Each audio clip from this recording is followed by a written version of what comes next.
It's the crafty Nana. Good afternoon. So, I've collected together some things I wanted to mould.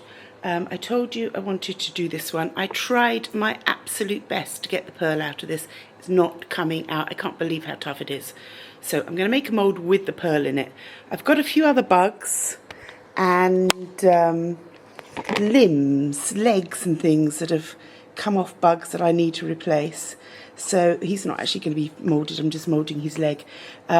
So I'm going to try all these ones so that I've got a larger selection of bugs to work with. Now this is actually aquarium sealant, so I don't know whether it's going to work, but we're going to give it a try. This is the one that my daughter brought home for me. Mr. DIY is our local buy everything from store, and normally their own brand is pretty damn good. So let's see if this works. I just thought you might like to see me actually doing the process. Let's hope it works, fingers crossed. As I said before, it's best to get your things ready that you want to cast before you start doing it. So I'm going to squidgy this in. And as there's quite a few things you want to do, we're going to use probably the whole thing.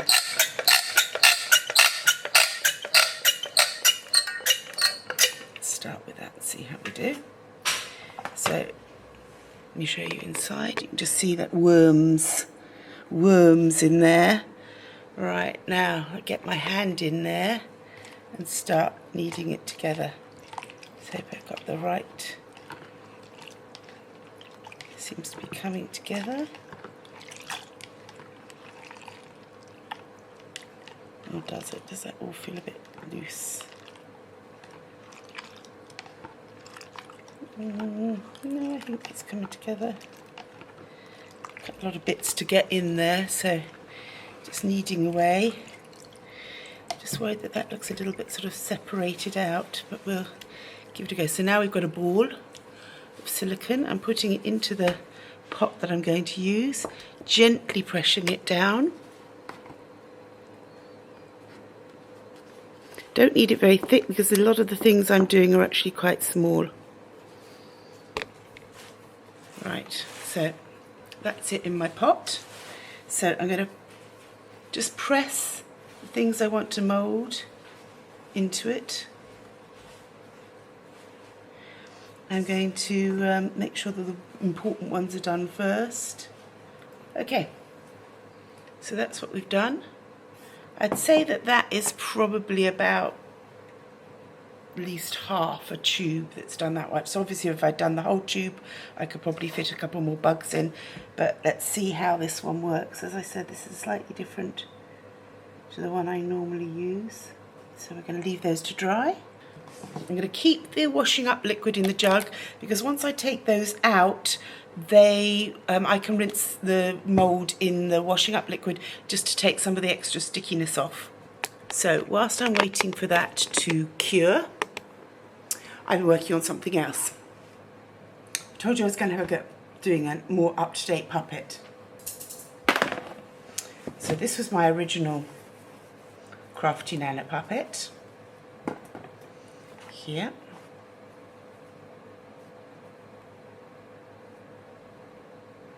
She could have had little sticks on her hands as well. Maybe the next generation will have.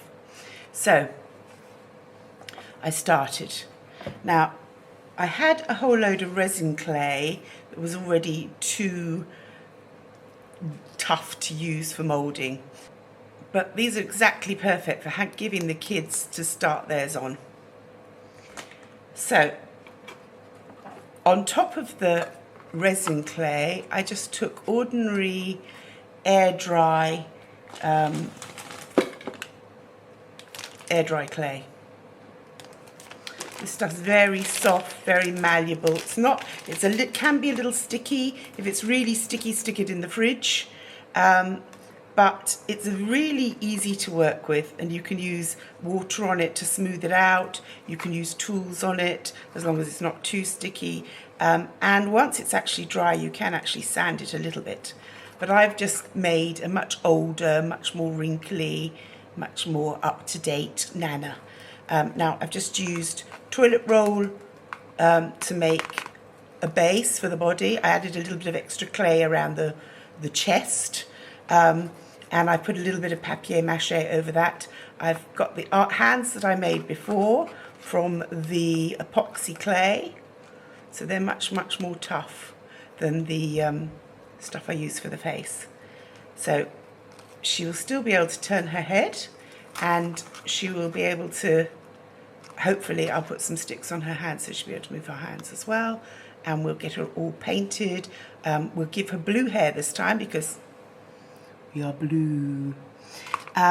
So I'll get on with this, show you how it goes on. Now, when I showed her to the boys that came to class yesterday, they were quite keen to have a go themselves. But, of course, being little boys, they immediately said, oh, I want to do Iron Man, I want to do War Hero, whatever.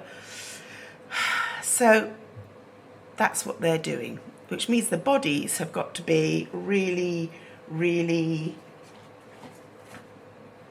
big and tough, and they're having a go. And, you know, all respect to them. I said to them, that's a really difficult thing to choose to do.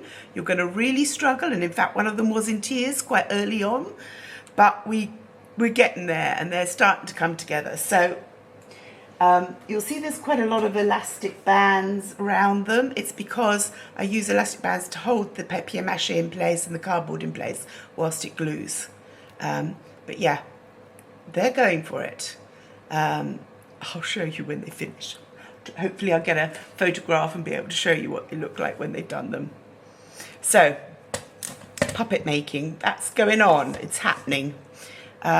And apart from that, the only other thing I'm really doing is still working on my bug necklaces. So I've got this one here that I'm working on. I've just made these crystal spikes. I found these drilled crystal spikes and I thought, right, those are going to be good. So yeah, this one's coming together now. It's taking shape. It's hard to see it actually because it's a clear crystal one, but I'm happy with that.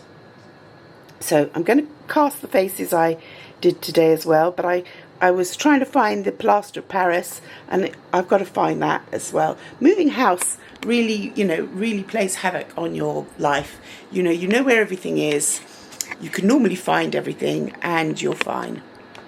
The minute you move house, you can't find anything. You just can't find anything because you put it away in such a hurry to try and get space that you're not really concentrating on where you're putting the stuff. Well, I'm not really. You probably did. You probably concentrated. You know where everything is. I don't. So I've got to find my plaster of Paris. And then I have the sort of my brain going, did you use up the last of the plaster of Paris before you moved? Did you use it up? And I'm sure I didn't, but now that little voice in the back of my head's going, are you sure you didn't? So yeah, do you have voices in your head arguing with you all the time? I do. Drives me potty. That's probably what it is. I mean, I probably am potty. Anyway, I shall update you as I go along with the molds that I'm just making and with the puppet making, so you can see the steps as I go. Okay, so I just used my little drill and just smoothed out the face a little bit. I'm going to give it a little coat all over of one colour so that I can then see what else needs taking down, what else is lumpy and bumpy and needs sorting. But I'm just trying to keep you informed step by step. I love this. I use this all the time. I use the drill bit on it to take all the bits out between my bugs when I've cast them. I use it for all sorts of things. But anyway, onwards and upwards. So I've just popped everything out of the mould and I'm just giving it a little wash with the washing up liquid. It's all looking good. I put a first coat of paint onto my puppet. Working hard today, getting things done. So first part of painting and hair on, working on it little layer by layer. I've added the most outrageous eyelashes. The bottom ones I sort of put one little group and then put the rest in one by one. My husband says it looks like a terror hawk, but I haven't finished yet. Give me a go, give me a chance, I'll get it there.